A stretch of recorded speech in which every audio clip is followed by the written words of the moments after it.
Chapter 12. These were the men who came to David at Ziklag, while he was banished from the presence of Saul, son of Kish. They were among the warriors who helped him in battle. They were armed with bows and were able to shoot arrows or to sling stones right-handed or left-handed.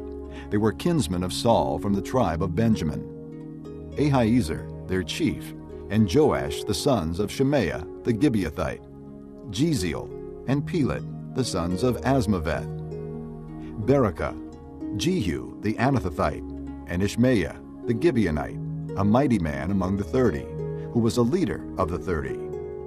Jeremiah, Jehaziel, Johanan, Jozabad, the Gederathite, Eluzai, Jeremoth, Bealiah, Shemariah, and Shephatiah, the Haruphite, Elkanah, Ishiah, Azarel, Joezer, and Jeshobeam, the Korahites, and Joelah and Zebediah, the sons of Jeroham, from Gedor.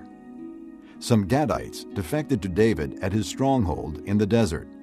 They were brave warriors, ready for battle and able to handle the shield and spear. Their faces were the faces of lions, and they were as swift as gazelles in the mountains.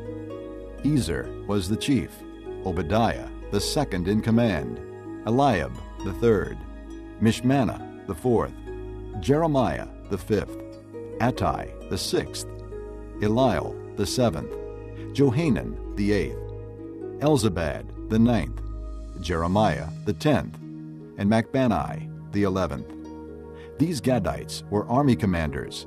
The least was a match for 100, and the greatest for 1,000. It was they who crossed the Jordan in the first month when it was overflowing all its banks, and they put to flight everyone living in the valleys, to the east and to the west.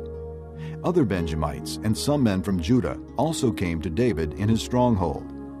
David went out to meet them and said to them, "If you have come to me in peace, to help me, I am ready to have you unite with me.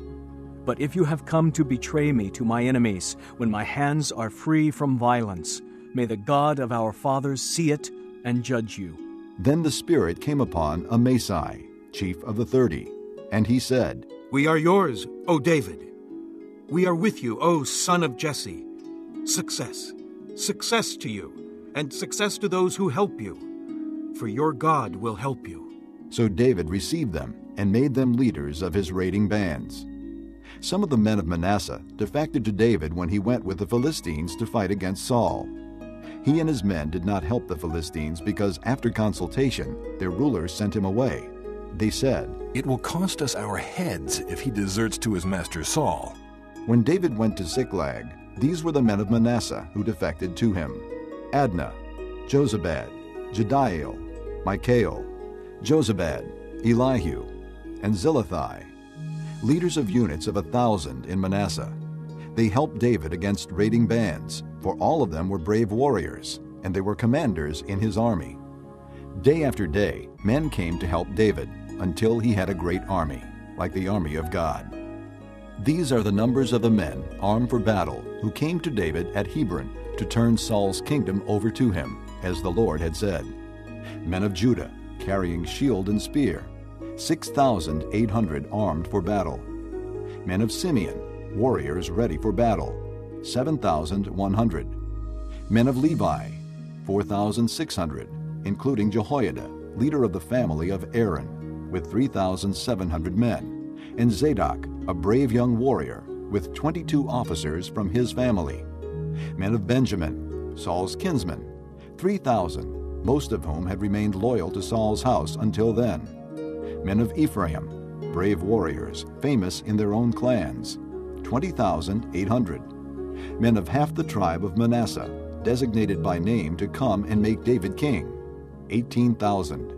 Men of Issachar, who understood the times and knew what Israel should do, 200 chiefs, with all their relatives under their command. Men of Zebulun, experienced soldiers prepared for battle with every type of weapon, to help David with undivided loyalty, 50,000. Men of Naphtali, 1,000 officers, together with 37,000 men carrying shields and spears. Men of Dan, ready for battle, 28,600. Men of Asher, experienced soldiers prepared for battle, 40,000. And from east of the Jordan, men of Reuben, Gad, and the half-tribe of Manasseh, armed with every type of weapon, 120,000.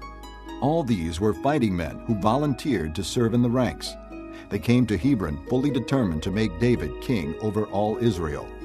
All the rest of the Israelites were also of one mind to make David king. The men spent 3 days there with David, eating and drinking, for their families had supplied provisions for them. Also, their neighbors from as far away as Issachar, Zebulun, and Naphtali came bringing food on donkeys, camels, mules, and oxen. There were plentiful supplies of flour, fig cakes, raisin cakes, wine, oil, cattle, and sheep, for there was joy in Israel.